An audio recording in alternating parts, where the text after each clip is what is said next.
تمہیں کسی کی اتنی ضرورت نہیں، تمہارے لیے تو اللہ کافی ہے۔ جانتے ہو جب تم 1000 ٹکڑوں میں ٹوٹ کر بھی صرف اللہ کو پکارتے ہو، اشکوں سے بھری آنکھوں سے اللہ سے مانگتے ہو، تو اللہ فوراً تمہاری دعا قبول کر لیتا ہے اور تمہیں اپنی رحمت کے حصار میں لے لیتا ہے۔ تمہیں ایسا لگتا ہے کہ اللہ تم سے بے خبر ہے، وہ تمہاری دعاؤں کو سنتا نہیں، اسے تمہاری پرواہ نہیں، جبکہ میرا رب خود تم سے فرما رہا ہے کہ میں تمہاری شہرت سے بھی زیادہ قریب ہوں۔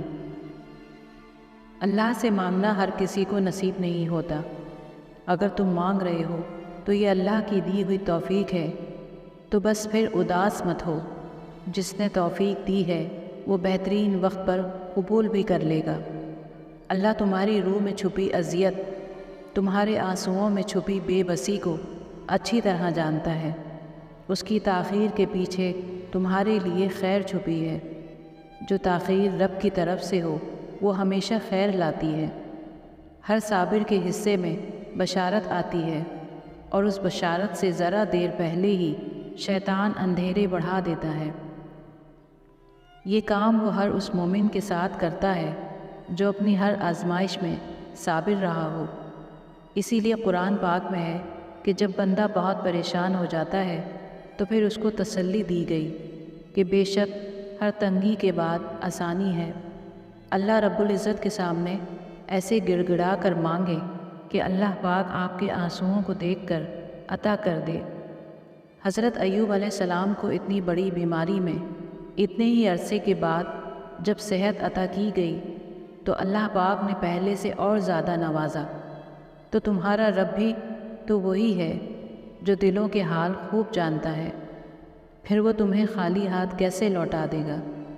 اللہ تب تک معجزے لاتا ہے جب تم سب کچھ ختم ہونے کے بعد بھی دعا کرتے ہو، اس یقین کے ساتھ کہ اللہ کی دسترس سے باہر کچھ بھی نہیں۔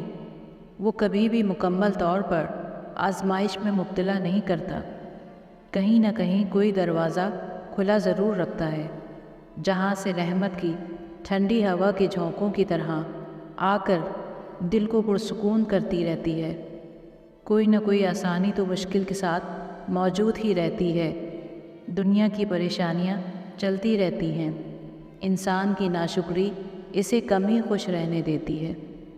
اہم بات یہ سیکھ لیجئے کہ خوش رہنا ایک ہنر ہے جو ہمیں خود ہی سیکھنا ہوتا ہے۔ شکر کیجئے اور خوش رہنا سیکھیے۔ ہماری غلطیاں ہمارے سامنے ہمارا رب نہیں لاتا، وہ تو غفور الرحیم ہے، وہ تو معاف کرنے والا ہے، وہ تو گناہوں کو ثواب میں بدل ڈالتا ہے۔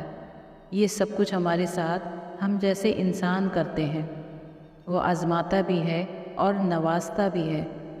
اس کا ہر انداز بہت خوبصورت ہے، کیونکہ وہ رحمان بھی ہے اور رحیم بھی ہے۔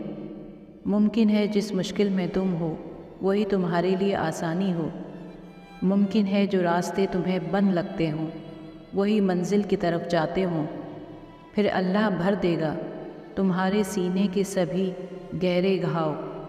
تمہارا انشاءاللہ بہت جلد الحمدللہ میں تبدیل ہو جائے گا۔ ہر چیز کا اللہ نے خاص وقت مقرر کر رکھا ہے۔ اس صحیح وقت پر معجزے بھی ہوں گے اور چیزیں بہتر بنا کر واپس لوٹا دی جائیں گی۔